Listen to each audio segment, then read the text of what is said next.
And Mr. Jackson, you were previously in court, entered a plea of guilty to the second-degree felony offense of engaging in organized criminal activity.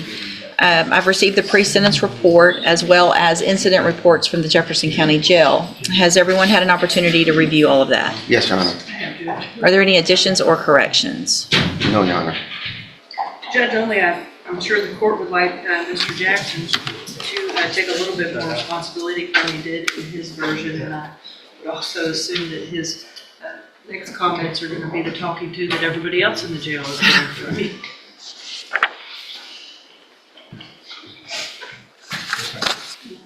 Mr. Jackson, I've got 16 pages of jail incident reports. Each page holds 2 to 4. Do the math on that, and that's a lot of you being exceptionally disrespectful to the officers that are there. And so what I'm wondering is why you think, I mean, since you entered your plea in this case, you were caught with a shank, 2 different types of shanks, and you've been fighting? Huh? You can speak where I can understand you first. Speak up. What do you want to say? I was talking to the guard, I was talking to the lieutenant. I was trying to talk to him and get that thrown out. They ain't find it on me. No, they found it in your bed. Oh, it wasn't. Okay. What about the other 16 pages? What about telling the officers, I don't have to do shit? What about telling the officers, I don't give a F about none of that? What about that? Is that you? Over and over and over? If you don't give a shit, then why should we? Do you understand what I'm saying? You want to spend your life in prison? Because that's what you're asking for. It's no behavior for me to go, oh, let's just put him on probation. It'll be great.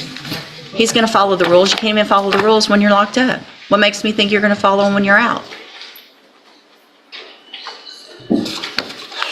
I mean, the agreement that y'all have reached based on what I understand is very little criminal history, mostly because you're young and you haven't had time to do a whole lot. What is the status of the Hardin County cases? Do we know? Yes, Your Honor. They're waiting for us to resolve these cases, and then they'll be next in line. Okay. When we come to court, after we leave, I always inform them what we're doing, so they're aware. Okay.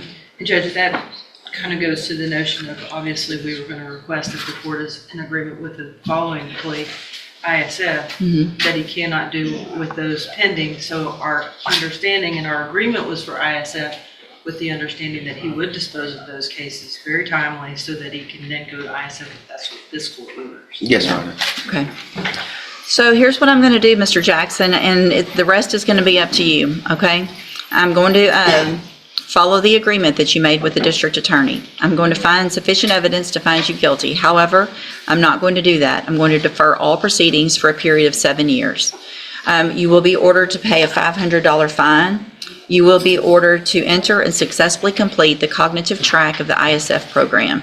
That is a whole program, especially for you young people, to hopefully help you to make better decisions. But here's the thing about ISF. You're going to go to Hardin County from here, take care of those cases, and when you do get to ISF, 1 incident report is a violation of your probation. 0 tolerance. So you're going to have to prove to me while you're waiting in jail. In addition, while you're waiting in jail to go to Hardin County, if I find out you misbehave in Hardin County, any of those things are going to be violations of your probation. Do you understand? A condition of your probation is going to be that you follow the rules in our jail, in Hardin County Jail, and in ISF. Whatever those rules are. It's not going to be cussing at and calling names to the correctional officers who are just there doing their job. It's not going to be fighting. It's not going to be hiding things in your whatever. You understand? Because you may never see the light of day. You're going to be right back in here on a motion to revoke your probation. And because this is a second-degree felony, if you are back in here, the range of punishment, if I find that you violated your probation, is minimum 2 up to 20 years in prison. You understand that? Okay. If you take advantage of this opportunity and change the way you're acting, and are you successful on this probation, this is your chance of a lifetime today, because you do not have a conviction on your record. You're not a convicted felon. And at the end of the probation period, if you're successful, the case gets dismissed. You'll never be a convicted felon. The other side, again, though, one hiccup. You're on zero tolerance from the beginning on this. You're back in here with the motion to revoke and going to prison. Do you understand? A condition of your probation also, if it's not in here, is going to be that you are not allowed to be in the possession of or around any firearm. So if there are firearms in your house where you're living that aren't yours, they have to be locked up, or you are not allowed to have them. You're not allowed to have a firearm, period. Do you understand? Okay.